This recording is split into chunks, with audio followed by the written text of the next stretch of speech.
Jack Miller menyelesaikan GP Amerika dengan perasaan campur aduk. Pembalap Ducati tim ini memimpin balapan untuk waktu yang lama sebelum akhirnya harus puas finish di urutan ketiga. Hanya berjarak 0,003 detik dari pole position, yang direbut Jorge Martin, Pramac Racing, pada kualifikasi Grand Prix Amerika di Austin, Texas. Jack Miller sudah mewaspadai Enea Bastianini. Maklum, pembalap Gresini Racing itu hanya satu baris di belakangnya saat start race. Miller khawatir dengan potensi performa yang akan diperlihatkan oleh La Bestia, julukan Bastianini. Saya tidak bisa lagi menghitung berapa kali dia menyalip saya di saat-saat terakhir balapan dan ketika saya melihatnya slip, saya tahu betul seberapa baik dia bisa mengelola ban, kata Miller soal Bastianini. Ketakutannya terbukti, sebab juara dunia Moto2 2020 itulah yang membuat rider Australia kehilangan kans menang di Circuit of the Americas, kota La Bestia berhasil melewatinya dengan 5 lap tersisa. Jack Miller, start dari grid kedua, telah melakukan pekerjaannya dengan baik, memulai race dan segera memimpin 15 lap tanpa ancaman. Tetapi sekali lagi, manajemen brilian La Bestia berbuah hasil positif. Ia memiliki sumber daya yang cukup, terutama dalam hal ban, untuk meningkatkan performa di lap terakhir, ketika rider 24 tahun asal Rimini tersebut merasa terancam oleh Alex Rins, Suzuki X-Star, di P3. Saya melakukan yang terbaik untuk menjauh, tetapi mereka, Bastianini dan Rins, menekan dengan intens. Saya membuat beberapa kesalahan kecil, saya 0,7 atau 0,8 detik di depan. Kemudian saya sedikit meleset di tikungan 11 kali atau 2 kali dan Enea mengejar saya di sektor lurus, kata Miller. Sementara itu, Enea Bastianini membuka peluang pindah ke tim MotoGP lain di masa depan. Namun, pernyataannya tidak sesuai dengan keinginan sang manajer, Carlo Pernat. Pembalap Gresini Racing tersebut menyuguhkan penampilan memukau di atas Ducati Desmosedici GP21.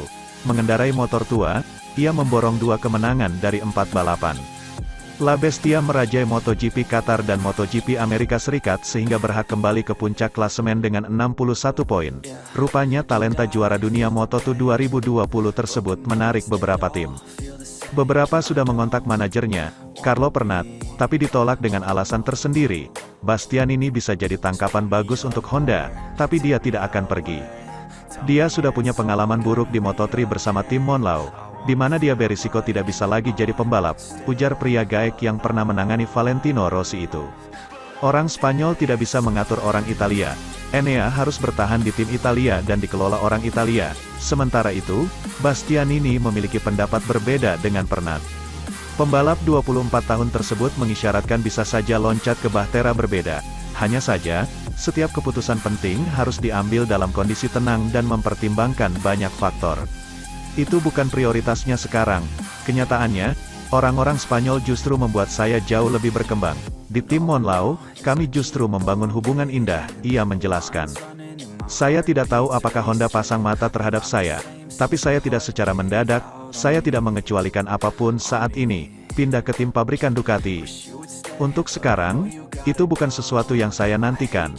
Saat ini, saya hanya memikirkan melakoni balapan dengan baik. Pada titik tertentu, saya akan mengambil keputusan soal masa depan. Tentu saja, tawaran-tawaran selalu ada, tapi saya tidak mau mengambil keputusan secara terburu-buru. Sekarang, saya masih baik-baik saja dalam tim Gresini Racing. Saya ingin berkonsentrasi pada balapan. Saya akan membicarakan selebihnya nanti. Setelah meraih runner-up Moto3 2016 bersama Gresini, Bastianini menerima pinangan tim Monlau, milik Emilio Alzamora, untuk musim berikutnya. Pembalap tersebut dipasangkan dengan Aaron Canet, namun, rapornya anjlok setelah memperkuat skuad yang sekarang bernama Estrella Galicia tersebut. 3 podium menjadi hiburan baginya dan pada akhir musim, ia turun ke peringkat ke-6.